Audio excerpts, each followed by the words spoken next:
दोस्तों, 4 अगस्त सावन के आखिरी सोमवार के दिन शिवलिंग से चुपचाप उठा लाना, यह गुप्त चीज हम आपको बताने जा रहे हैं।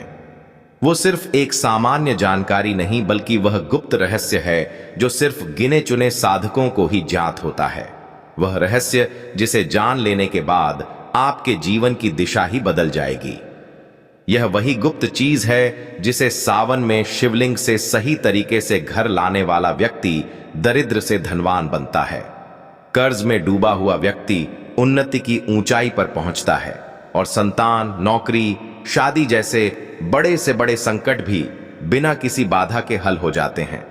कई लोग तो इसे आजमा चुके हैं और उनकी जिंदगी चमत्कारिक ढंग से बदल चुकी है। अब यह मौका आपके पास है, बस जरा धैर्य रखिए, आंखें और कान खोलकर सुनिए, क्योंकि आगे हम आपको बताने जा रहे हैं वो 5 गुप्त रहस्य जो अगर आपने सावन सोमवार को शिवलिंग से लेकर अपने घर में सही स्थान पर रख दिए तो आपका भाग्य खुद आपको बुलाने लगेगा। हर हर महादेव, ओम नमः शिवाय। मित्रों, सावन के महीने में शिवलिंग से यह गुप्त चीज ले आना, अपने घर आपकी सभी मनोकामनाएं पूरी होंगी। इतना पैसा आएगा कि गिनते गिनते थक जाओगे। भगवान भोलेनाथ जी के आशीर्वाद से अपने जीवन में बहुत उन्नति करोगे। दोस्तों, हिंदू धर्म में सावन के महीने का बहुत अधिक महत्व होता है। सावन का महीना हिंदू पंचांग का 5वां महीना होता है। यह महीना भगवान शिव को समर्पित होता है। इस महीने में शिव भक्त भगवान शिव की विधि विधान से पूजा अर्चना करते हैं और सावन के महीने के सोमवार का महत्व और भी अधिक होता है। इस माह में शिव की पूजा अर्चना करने से सभी मनोकामनाएं पूरी हो जाती हैं। धार्मिक मान्यताओं के अनुसार सावन के महीने में भगवान शिव और माता पार्वती की विधि विधान से पूजा करने भक्त की मनोकामना पूरी होती है। इसके साथ ही सावन के सोमवार व्रत रखने से भोलेनाथ की विशेष कृपा प्राप्त होती है। दोस्तों, इस बार 11 जुलाई से सावन की शुरुआत हो चुकी है और 9 अगस्त को समाप्त होगा। इस सावन में 4 सोमवारी व्रत होगा। पहला सोमवारी व्रत 14 जुलाई को है, दूसरा 21, तीसरा 28 जुलाई और चौथा सोमवारी व्रत 4 अगस्त को है। कहा जाता है इस सावन के महीने में किसी भी व्यक्ति ने भगवान भोलेनाथ की थोड़ी सी भी पूजा साधना क्रिया कर ली तो उस व्यक्ति के जीवन की सभी मनोकामनाएं पूर्ण हो जाती हैं। उस व्यक्ति के जीवन के हर कष्ट खत्म हो जाते हैं और उस व्यक्ति के जीवन में धन आना शुरू हो जाता है। भक्तों, वीडियो आगे शुरू करें उससे पहले भगवान भोलेनाथ के सच्चे भक्त इस वीडियो को लाइक अवश्य कर दें और कमेंट बॉक्स में हर हर महादेव सच्ची श्रद्धा से लिख दें, जिससे कि भगवान भोलेनाथ जी का आशीर्वाद आपको सीधे प्राप्त हो सके। दोस्तों, आज की इस वीडियो में हम आपको बताएंगे कि सावन के दिनों में आपको भगवान भोलेनाथ के मंदिर जाकर के क्या क्या भगवान भोलेनाथ को अर्पित करना और वहां से वापस क्या लेकर के आना है, ताकि आपके घर की गरीबी, दरिद्रता, परेशानी, कष्ट, दिक्कतें हमेशा के लिए खत्म हो जाए। दूसरी तरफ आपके घर पर सुख, समृद्धि, यश, वैभव, ऐश्वर्य की आपको प्राप्ति हो। ध्यान रखिएगा दोस्तों, सावन का माह का इंतजार हर व्यक्ति इसीलिए करता है ताकि उसको भगवान भोलेनाथ का आशीर्वाद मिल सके। कहा गया है कि देवों के देव भगवान भोलेनाथ अगर किसी भी व्यक्ति को आशीर्वाद दे दें तो उस व्यक्ति का साक्षात्कार काल भी आकर कुछ नहीं बिगाड़ पाता है। इसीलिए आज की इस वीडियो में हम आपको बताएंगे कि कैसे आप सावन के दिन, जो बहुत ही पावन दिन है, इस दिन भगवान भोलेनाथ को प्रसन्न कर सकते हैं। कैसे आपको भगवान भोलेनाथ का आशीर्वाद प्राप्त हो सकता है और कैसे सावन के दिनों में शिवलिंग की आपको पूजा करनी है, वह भी खास उपाय करते हुए कैसे आपको शिवलिंग पर क्या क्या चढ़ाना है और क्या क्या वहां से लेकर अपने घर पर वापस लेकर आना है, ताकि आपके घर पर अन्न और धन का भंडार कभी भी कम ना हो। देखिए दोस्तों, आपके जीवन में कितनी ही बड़ी परेशानी हो, कितनी ही बड़ी दिक्कत क्यों ना हो, मान लीजिए आपके जीवन में धन की समस्या है, मान लीजिए आप नौकरी की प्राप्ति के लिए बहुत ही ज्यादा परेशान हो चुके हैं, आपके शत्रुओं ने आपको घेर लिया है, संतान की प्राप्ति आपको हो नहीं पा रही है, तो एक बात का ध्यान रखिएगा दोस्तों, सावन का पावन दिन एक ऐसे दिन होते हैं जिस दिन कोई भी व्यक्ति अगर थोड़े से उपाय कर लेता है, भगवान भोलेनाथ की साक्षात पूजा कर लेता है, तो उस व्यक्ति की कितनी ही बड़ी मनोकामना हो, कितनी ही बड़ा कष्ट हो, वह खत्म हो जाता है और उसकी मनोकामना पूर्ण हो जाती है। दोस्तों, मान लीजिए आपके ऊपर कोई दोष लगा हुआ है, जैसे वास्तु दोष, शनि दोष, प्राकृति दोष या कोई भी दोष लगा हुआ है, तो आपको सावन सोमवार के दिन थोड़ी सी पूजा करनी है और आपका दोष खत्म हो जाएगा। आपके जीवन से सभी परेशानियां चली जाएंगी और आपके जीवन में जो धन आना बंद हो गया था, उसका आगमन वापस शुरू हो जाएगा। मान के चलिए आपके जीवन में कभी भी कोई परेशानी नहीं रहेगी। बस दोस्तों, आज की इस वीडियो को लास्ट तक देख लीजिए और मान के चलिए भगवान भोलेनाथ के आशीर्वाद से आपकी सभी मनोकामनाएं भी पूरी होंगी और आपके जीवन की सभी परेशानियां भी चली जाएंगी। देखिए, एक बात कही गई है कि जब भी हम भगवान भोलेनाथ की पूजा करते हैं, हमें धैर्य रखना चाहिए, विश्वास रखना चाहिए और श्रद्धा के साथ भगवान भोलेनाथ की पूजा करनी चाहिए, क्योंकि भगवान भोलेनाथ बहुत ही भोले हैं। वह किसी भी व्यक्ति की थोड़ी सी ही पूजा से, साधना से तुरंत ही प्रसन्न हो जाते हैं।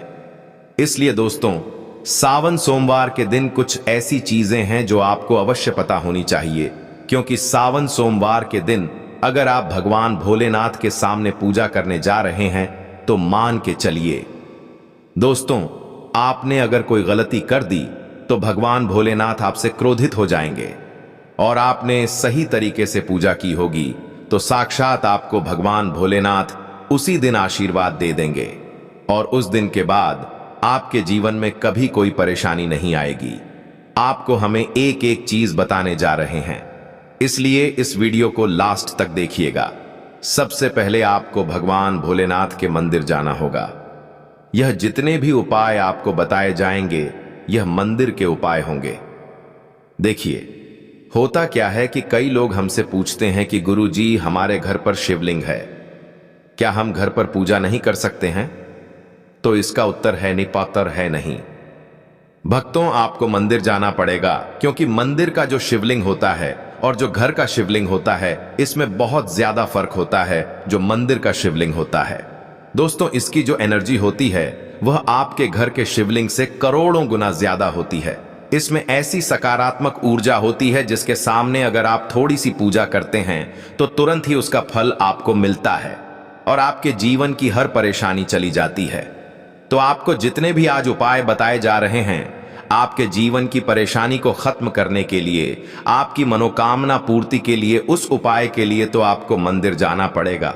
और सावन सोमवार का पर्व पड़ रहा है, वह आज दिन सोमवार को पड़ रहा है, तो यह दिन ऐसा है, इस दिन अगर आप मंदिर जाकर के भगवान भोलेनाथ की पूजा आराधना कर रहे हैं, तो मान के चलिए दोस्तों, आपके जीवन में कभी कष्ट आ ही नहीं सकता। पूरे साल आपके घर पर अन्न धन का भंडार बना रहेगा। तो आपको क्या क्या ले जाना है वह कहीं पर लिख लीजिए, क्योंकि दोस्तों, अगर आपने एक भी गलती कर दी तो आपकी पूजा संपन्न मानी नहीं जाएगी। दोस्तों, सबसे पहली चीज जो भगवान भोलेनाथ के लिए आपको जल ले जाना है सावन सोमवार के दिन। कई लोग हमसे यह कहते हैं कि गुरुजी, जल जो है वह तो शिवालय में भी मिल जाता है, शिव मंदिर में मिल जाता है। तो नहीं दोस्तों, वहां का जल आप तभी चढ़ाई, यह जब कोई दिक्कत हो, वरना घर से ही जल ले जाना चाहिए। आखिर घर से जल क्यों ले जाया जाता है, इसकी भी बात सुन लीजिए। घर से इसीलिए आपको जल ले जाना है ताकि आपके घर का जो जल ले जा रहे हैं, भगवान भोलेनाथ पर चढ़ाने के लिए, उसी जल के द्वारा आप भगवान से जुड़ जाएंगे। उस जल के द्वारा आप भगवान को अपनी सभी दिक्कतें बता देंगे और उस जल को जैसे ही भगवान भोलेनाथ पर आप चढ़ाएंगे, अपनी समस्याओं को बताते हुए वह समस्या आपकी खत्म हो जाएंगी। इसलिए घर से जल ले जाएगा। आप सबसे जरूरी चीज जो जल ले जा रहे हैं, उसमें 2-4 बूंद गंगा जल जरूर डाल दीजिएगा, क्योंकि गंगा जल डाले बिना आपकी पूजा संपन्न नहीं मानी जाएगी। महाशिवरात्रि के दिन तो आपको जल ले जाना है, उसमें गंगा जल डालकर के दूसरा आपको 3 पत्ते वाला बेलपत्र ले जाना है। दोस्तों, बेलपत्र बहुत ही शुभ होता है। आपने अगर मान लीजिए एक तरफ 1000 कन्याओं को खाना खिलाया है, दूसरी तरफ भगवान भोलेनाथ को बेलपत्र चढ़ाया है, तो यह दोनों बराबर माने जाते हैं, इसलिए बेलपत्र जरूर ले जाएगा। तीसरा, आपको सफेद पुष्प ले जाना है। सफेद पुष्प भगवान भोलेनाथ को चढ़ाए जाते हैं, इसीलिए सफेद पुष्प पर भगवान भोलेनाथ के लिए आपको ले जाना है सावन सोमवार के दिन, ताकि भगवान भोलेनाथ का आशीर्वाद आपको मिल जाए, जिसके बाद आपके जीवन के हर परेशानी खत्म हो जाए। दोस्तों, सफेद चंदन ले जाना अनिवार्य होता है सावन सोमवार के दिन। और ध्यान रखिएगा दोस्तों कि भगवान भोलेनाथ को अगर आप दूध अर्पित करने जा रहे हैं तो एकदम कच्चा दूध होना चाहिए, पका हुआ दूध नहीं होना चाहिए, कच्चा दूध होना चाहिए। अब आपको और क्या क्या ले जाना है देखिए। अगर आप चाहते हैं कि आपकी हर मनोकामना पूरी हो तो एक डिब्बा लीजिए, उसमें काली मिर्च भरकर ले जाइए। देखिए, बहुत ध्यान से सुनिए, जितनी आपको बातें बता रहे हैं, एक डिब्बे में काली मिर्च भर के एक लाल कपड़ा लीजिए, उसमें लौन कपूर इसको मौली धागे से बांध करके आपको अपनी जेब में रख के ले जाना है।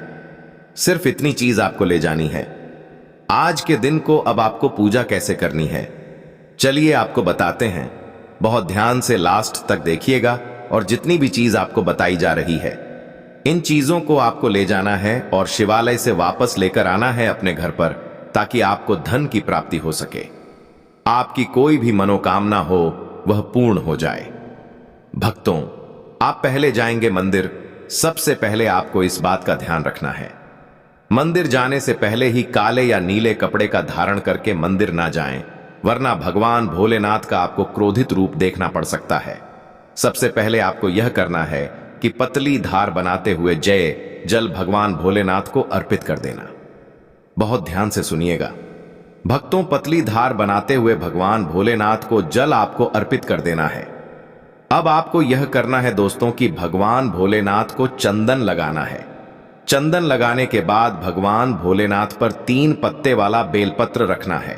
3 पत्ते वाला बेलपत्र रखने के बाद आपको भगवान भोलेनाथ पर सफेद पुष्प अर्पित कर देना है। सिर्फ इतना आपको करना है। दूध अगर आप चढ़ाना चाहते हैं तो दूध भी आप चढ़ा सकते हैं, इतना बस आपको करना है। इतना करने के बाद आपको वहां पर खड़े होकर 108 बार, बहुत ध्यान से सुनिएगा, 108 बार आपको ओम नमः शिवाय का जाप करना है। या तो आप 108 बार कर लीजिए या 108 बार कर लीजिए। यह 3 ऐसी चीज है जो आपको करनी है, इतना करना है। अब आपको क्या करना है, एक डिब्बा जो काली मिर्च का आप ले गए हैं, उस काली मिर्च के डिब्बे को आपको शिवालय के जो गिरता हुआ शिवधारा है, जो शिवलिंग से वहां पर पानी गिर रहा है, उसी शिवहरि के पानी से आपको छू आना है और अपनी जेब में वापस रख लेना है। यह जो लाल पोटली आप ले गए हैं बंद करके लौंग की, इसको भी छुआना है, वापस रख लेना है। अब आपको क्या करना है, जिस लोटे में पानी ले गए थे या जिस लोटे में भी आप दूध ले गए थे, उसमें आपको क्या करना है, आपको जो भगवान भोलेनाथ का पानी वहां पर गिर रहा है, भक्तों ध्यान रखिएगा, शिवलिंग की जो पानी नीचे गिर रहा है, उसी पानी का थोड़ा सा पानी अपने लोटे में ले लेना है। जो व्याकुल आपने लोटे में पानी भरकर ले गए हैं, वह पानी वापस बचाना नहीं है, वह तो पूरा आपको भगवान भोलेनाथ को अर्पित कर देना। जो शिवलिंग से पानी गिर रहा है, उस पानी को आपको अपने लोटे में वापस ले लेना है। भक्तों मान लीजिए आप यह सोच रहे होंगे कि कई लोग वहां पर पानी चढ़ा रहे हैं, तो इस बात की आप चिंता न करें, क्योंकि भगवान भोलेनाथ के शिवलिंग पर जब भी पानी चढ़ाया जाता है वह अमृत बन जाता है। कहा जाता है कई देवी देवता शिवलिंग के पास अदृश्य रूप में खड़े होते हैं, ताकि शिवलिंग से गिर रहा पानी वह धारण कर सके। इतना पवित्र होता है शिवलिंग से गिरता हुआ पानी। तो शिवलिंग से गिरता हुआ पानी को आपको अपने लोटे में ले लेना, सिर्फ थोड़ी सी बूंदें ले लेनी है। अब आपको क्या करना है, आपको घर वापस आना है जो आपने लोटे में पानी लिया है। भक्तों इसको घर पर आते ही घर के लोग जो हैं आपके, उनके ऊपर थोड़ा थोड़ा पानी छिड़क देना है। घर के हर कोने में पानी छिड़क देना है, घर के मुख्य द्वार पर पानी छिड़क दें। ना सिर्फ इतना आपको करना है, इतना आपने कर दिया। अब मान लीजिए पूरे साल आपके घर पर नकारात्मक शक्तियां नहीं आ पाएंगी, आपके घर पर कोई काला जादू काली विद्या करवाने की कोशिश करेगा तो वह आपके घर पर नहीं कर पाएंगे। इससे आपके घर से नकारात्मक शक्तियां चली जाएंगी और सकारात्मक ऊर्जा आ जाएगी। यह जो अब काली मिर्च का भगवान भोलेनाथ जी के शिवलिंग से छुआ कर लाए हैं, इसको पूजा घर में रखें। यह जो काली मिर्च का डब्बा है, आपके पास इसे कभी भी आप किसी शुभ कार्य के लिए निकले, जैसे मान लीजिए आप बिजनेस मीटिंग के लिए जा रहे हैं, नौकरी की प्राप्ति के लिए जा रहे हैं, काली मिर्च घर के मुख्य द्वार से पहले रख के उसको कुचलते हुए निकालिए। मान के चलिए आपके काम में जो भी बाधा आने वाली होंगी, वह बाधाएं भगवान भोलेनाथ के आशीर्वाद से अपने आप है हट जाएंगी और आप जिस कार्य के लिए भी जाएंगे उस कार्य में आपको सफलता मिलेगी। दोस्तों, भगवान भोलेनाथ का यहां पर आपको साक्षात आशीर्वाद मिलेगा। सावन सोमवार के दिन और आपके जीवन से हर परेशानी चली जाएगी। सावन सोमवार की रात आप अपनी सभी प्रकार के बुरी अनिष्ट शक्तियों से छुटकारा पा सकते हैं। जो लोग भोलेनाथ माता पार्वती की पूजा करना चाहते हैं, वो इस दिन अपने घर पर पारद का शिवलिंग रख लीजिए। अभिमंत्रित होना चाहिए। जो भी शिवलिंग आप रखें, अच्छे से उनको मंत्रों द्वारा भी अभिमंत्रित करके रखें। स्फटिक हो, नर्मदेश्वर शिवलिंग हो, कोई भी रखिए, अच्छे से उनको भोलेनाथ को अपने घर पर ही पूजन कीजिए। एक लोटा जल चढ़ाकर, क्योंकि मंदिरों में बहुत भीड़ भाड़ होती है और सावन सोमवार पर यही भीड़ का नजारा बहुत ही खूबसूरत लगता है। कोने कोने में शिव भक्त है। अगर आप मंदिर में नहीं जा सके या ठीक से जल नहीं चढ़ा पाए तो घर में ही शांति से आप पूजन करें। गन्ने का रस हुआ, पंचामृत हुआ, इससे आप इस दिन भोलेनाथ का अभिषेक कीजिए। दूध, दही, घी, शहद, शक्कर, पंचामृत बनाकर के अभिषेक कीजिए। दोस्तों, फिर भोलेनाथ का श्रृंगार कीजिए। चंदन चढ़ाई, अक्षत चढ़ाई, जनेऊ अर्पित कीजिए। थोड़ा सा चंदन का इत्र, क्योंकि चंदन का इत्र विशेष रूप से शिव शंभू को बहुत प्रिय है, तो वह आप अर्पित कीजिए। उनके पसंदीदा पुष्प चढ़ाए आंकड़े की माला से उनका श्रृंगार कीजिए। दोस्तों, कनेर के सफेद पुष्प चढ़ाए, कमल हुए, गुलाब हुए, बेल हुए, यह फूल उनको बहुत प्रिय है। यह अर्पित करें और 5 बेल पत्र अवश्य चढ़ाएं। आप इस दिन चाहे तो या जो आपके पास बेल पत्र है उसी पर आप श्री श्री लिख करके या ओम नमः शिवाय या राम राम लिख के अर्पित कीजिए। जो चिकना भाग होता है उस पर लिखिए और यह सीधा शिवलिंग पर अर्पित हो। इस प्रकार से आपको बेल पत्र चढ़ाने चाहिए। दोस्तों, आप विशेषकर इस बात का ध्यान रखें कि कटे फटे बेल पत्र ना हो। जो व्यक्ति अधूरी चीज भगवान को अर्पित करता है तो उसे भी कटे फटे पत्तों की तरह ही कटा फटा फल ही प्राप्त होता है। इसीलिए कभी भी अपूर्ण सामग्री अर्पित ना करें। दोस्तों, कहते हैं कि जब भोलेनाथ ने गले में विष धारण किया था तो आदिशक्ति मां के कहने पर देवताओं ने भगवान शिव के सिर पर भांग, धतूरा, बेलपत्र आदि रखा और निरंतर जल अभिषेक किया था, जिसकी वजह से उनके मस्तिष्क का ताप कम हुआ था और उस समय से ही भोलेनाथ को भांग धतूरा चढ़ाया जाता है। और यह बात भोलेनाथ के भक्तों में बहुत कम लोगों को ही पता है कि इसी कारण शिवलिंग पर भांग धतूरा चढ़ाया जाता है। दोस्तों, अगर आपके घर में शिवलिंग है तो आज के दिन आप चाहे तो शिव जी का त्रिशूल हुआ, डमरू हुआ, यह भी आप उनको अर्पित कर सकते हैं। शिव के डमरू की दमदम की ध्वनि मंगल गुरु से संबंधित होती है, क्योंकि चंद्रमा उनके मस्तक पर विराजमान होकर अपनी क्रांति से अनंत आकाश में जटाधारी महामृत्युंजय को प्रसन्न करता है और बुध आदि ग्रह है, इसमें संभव से सहायक होते हैं। तो यह आज के दिन डमरू अर्पित करें। भोले बाबा का डमरू आप धारण भी कर सकते हैं। अभिमंत्रित करके आप अपने शरीर पर छोटा सा चांदी का डमरू धारण करें। सबसे पहले तो 1 लोटा जल ही चढ़ेगा, उसके बाद में आपकी पूजन सामग्री चढ़ेगी। उसके बाद में अगर दोस्तों शाम के समय अगर आप इस उपाय को कर रहे हो तो अपने साथ में कम से कम एक जो दीपक है, गोल बाती का, जो आप अपने साथ में लेकर गए हो, उस दीपक को मंदिर में जाकर अपनी माचिस से जलाना है। दीपक को शिवलिंग के पास में रखना है। ठीक है, इस दीपक को रखने के बाद ही आप लोगों को अपना यह वाला उपाय शुरू करना है। और दीपक को ज्यादा पास में मत रखना। वैसे भी गर्मी पड़ रही है, भगवान शिव जी को आंच नहीं लगनी चाहिए, है ना? तो भाई जैसे ही आपकी पूजा अर्चना हो जाती है, आप भगवान शिव जी को प्रसन्न कर लेते हैं। उसके बाद में शिवलिंग के पास ही में आप कहीं पर बैठ जाइए। सामने या आसपास जिस जगह पर आपको बैठना हो वहां पर बैठ जाइए और अपने वह 108 चावल के दाने अपने निकाल कर रख लीजिए, क्योंकि अब यहां पर उपाय को यहां पर करने की आपको तैयारी करना है। और इस तरीके से जब आप उपाय करेंगे, पूजन सामग्री करने के बाद, पूजन अर्चना करने के बाद, तो आपको उपाय का फल बहुत जल्दी और बहुत बड़ा होकर मिलेगा। तो अपने 108 चावल के दाने अपने सामने निकाल कर रख लेना। और यह जो उपाय है यह आपकी सीधे हाथ की हथेली से होगा, इसलिए इस बात का भी विशेष रूप से ध्यान रखना है। तो सीधे हाथ की हथेली का प्रयोग करके ही आप लोग अपना इस वाले उपाय अपने सामने, जो भी आपकी कागज की पुड़ियां है उसको खोल कर रख लो, या कटोरी है तो भाई उसे अपने सामने रख लो और अपने वह 108 चावल के दाने निकाल लो। ठीक है? उसके बाद में दोस्तों अब आपको क्या करना है कि शिवलिंग आपके सामने होगी, तो आपने वह 108 चावल के दाने एक एक करके आपको शिव जी के शिवलिंग के ऊपर चढ़ाना है। कहां पर चढ़ाना है? शिवलिंग के ऊपर चढ़ाना है, और कहीं पर भी नहीं चढ़ाना है। आपको अपने हथेली से तो शिवलिंग के ऊपर चढ़ाना है, भले ही फिर वह अपने जलाधारी पर गिर जाए या मतलब वहीं पर गिर जाए, उसमें कोई दिक्कत वाली बात नहीं है। पर आप चढ़ाओ शिवलिंग के ऊपर ही। तो आपको क्या करना है? अपना पहला चावल का दाना उठाना है, श्री शिवाय नमस्तुभ्यम बोलना है और शिवलिंग पर चढ़ा देना है। इसी तरीके से दूसरा चावल का दाना उठाए, शिवलिंग पर चढ़ाना है और मंत्र बोल देना है। और फिर तीसरा चावल का दाना उठाना है, श्री शिवाय नमस्तुभ्यम बोलना है और चढ़ा देना है। इसी प्रकार से आपको पूरे 108 चावल के दाने एक एक करके शिव जी के ऊपर चढ़ाना है और भगवान से प्रार्थना करते जाना है।